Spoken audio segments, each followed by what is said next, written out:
અહીં ઓસ્ટ્રેલિયામાં અમારી બાજુમાં એક બાર રહે છે જે ઓઝી છે, મતલબ ઓસ્ટ્રેલિયાના પરમનન્ટ રેસિડન્ટ છે. તો એ દર વખતે અમને ગ્રીટ કરે છે કે hi, how are you, what are you doing. તો આજે મેં એમને જોયા તો એ ખુદ ડ્રાઈવ કરીને આવતા હતા, એમની જોડે દાદા બી હતા. તો મેં પૂછ્યું, મેં કીધું શું કરો છો, કેમ છો? તો કે દાદાને ન્યુમોનિયા થયો છે. મેં કીધું ન્યુમોનિયા થયો છે તો તમારી સાર સંભાળ અથવા કંઈક ખબર કાઢવા માટે તમારા રિલેટિવ અથવા કોઈ તમારા છોકરા કે છોકરી તો આવશે ને?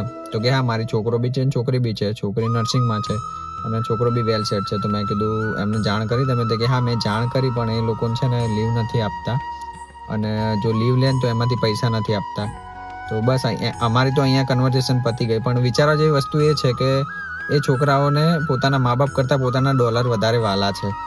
તો નવા વર્ષમાં તો હું એમ જ કહીશ ઇન્ડિયાના લોકો માટે કે પોતાના મા બાપને સાચવો, એમની સાર સંભાળ રાખો. બાકી તો દુનિયામાં કોઈ સગું નહીં થશે, ખાલી પોતાના મા બાપ જ પોતાના સગા થશે, અને એ જ જ્યારે જરૂર પડશે ને ત્યારે કામ આવશે ને. એ જ ખરી ચિંતા કરે છે.